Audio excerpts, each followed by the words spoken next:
Hello, dear students.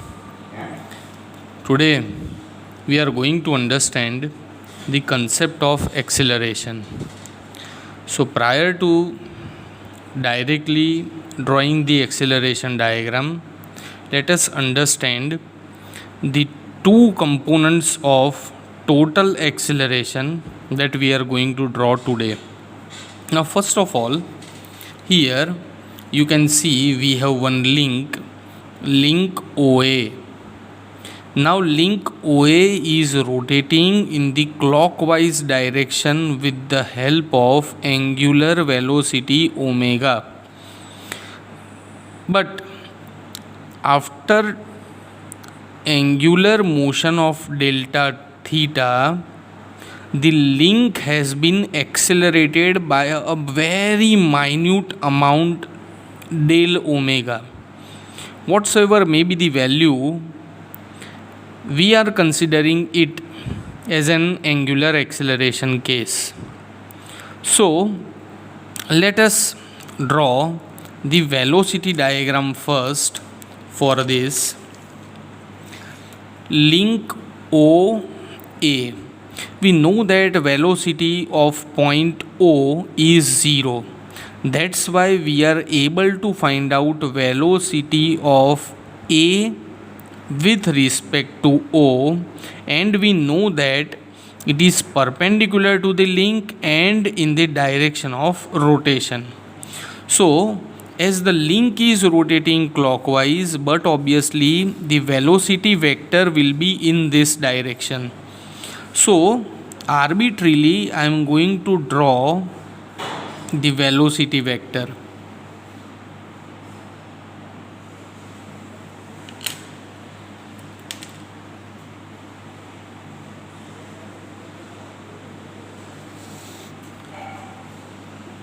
Let us say this is point A and this is velocity of A with respect to O. Why?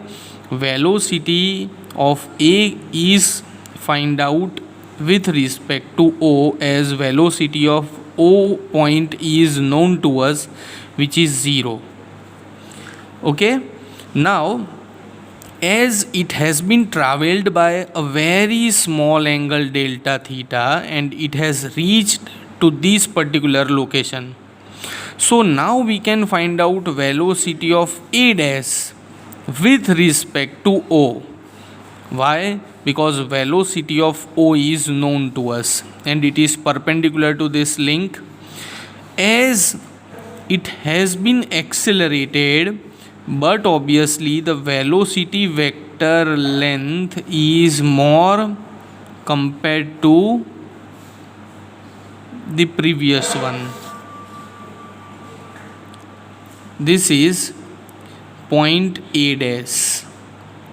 So this is velocity of A dash with respect to O, and these represents linear velocity.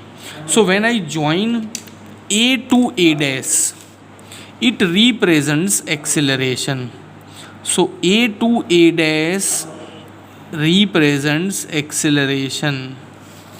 This is acceleration of the present condition. But here this acceleration is having two components. So those two components are, first one,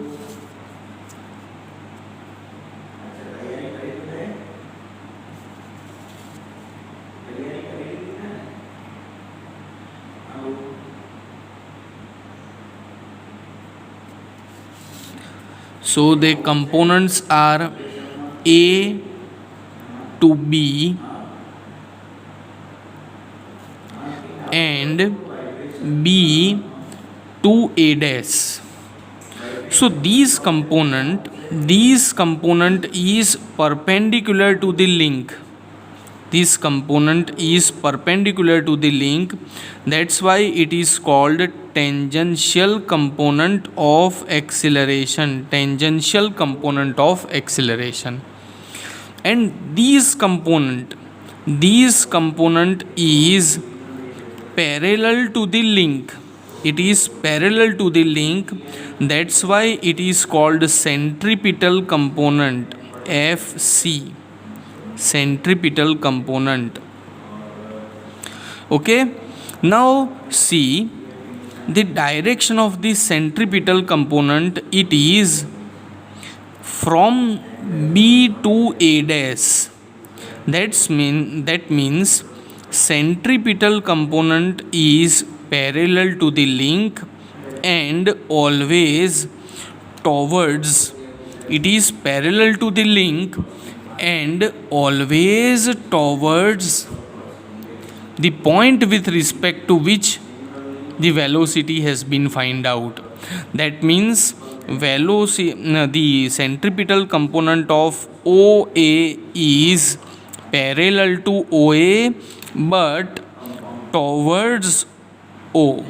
It is towards O. That means remember it is in the downward direction. Please remember it is in the downward direction as it has been represented here.